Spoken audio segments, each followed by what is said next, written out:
बिस्मिल्लाहिर्रहमानिर्रहीम। अस्सलाम वालेकुम। Welcome to my YouTube channel.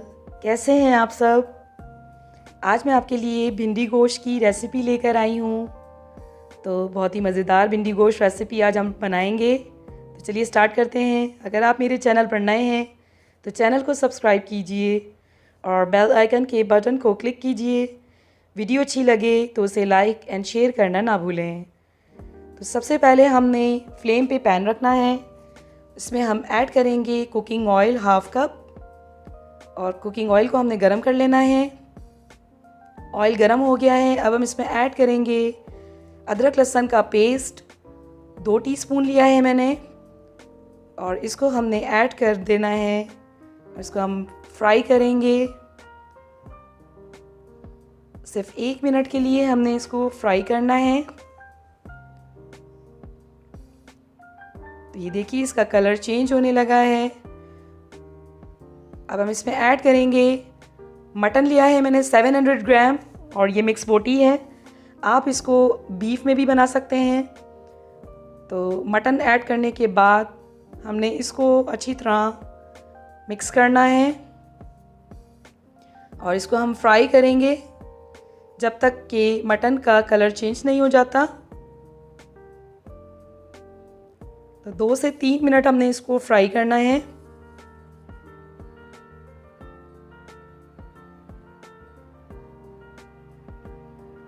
तो ये देखिए मटन हमने अच्छी तरह फ्राई कर लिया है।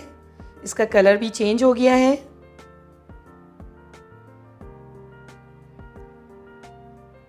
अब हम इसमें ऐड करेंगे सॉल्ट 1 टीस्पून और आप अपने टेस्ट के हिसाब से भी रख सकते हैं, कम या ज़्यादा।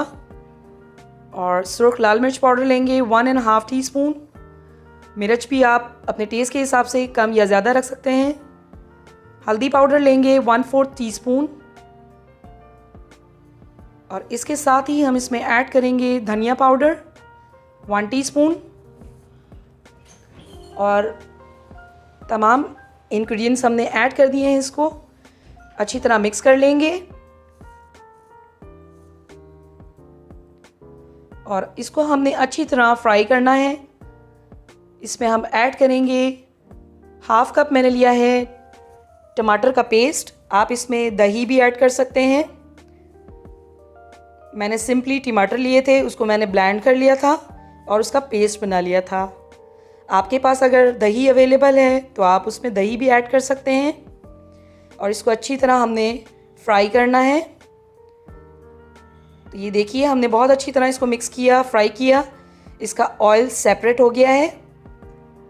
अब इस स्टेज पे हम इसमें ऐड करेंगे 2 कप पानी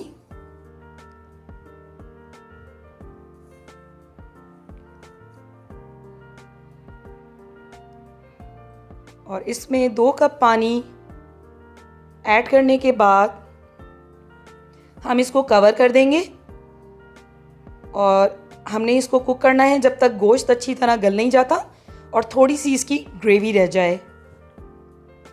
अब एक अलग पैन में हमने 2 से 3 टेबलस्पून कुकिंग ऑयल लिया है और इसको हम गरम कर लेंगे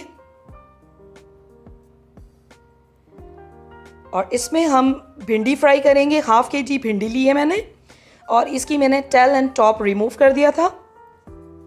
तो इसको हमने ऐड कर देना है पैन में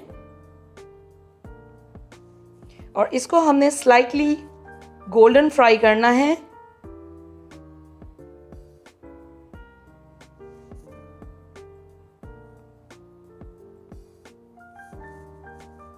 ये देखिए भिंडी का कलर कितना खूबसूरत लग रहा है और ये भिंडी हमारी फ्राई हो गई है। अब हम इसकी फ्लेम ऑफ कर देंगे और इसको साइड पे रख देंगे। साथ ही हम मटन चेक कर लेते हैं।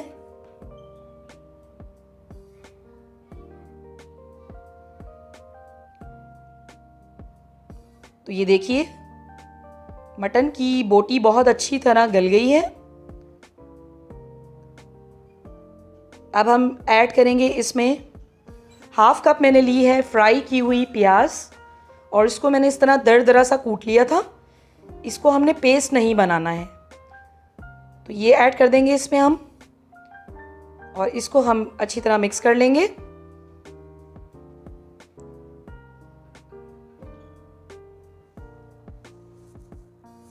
और इसको मिक्स करने के बाद इसमें हम ऐड करेंगे फ्राई की हुई भिंडी।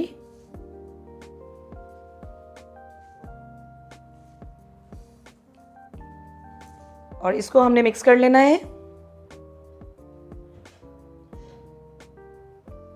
और इसको मिक्स करने के बाद इसमें हम ऐड करेंगे हाफ़ टी स्पून गरम मसाला।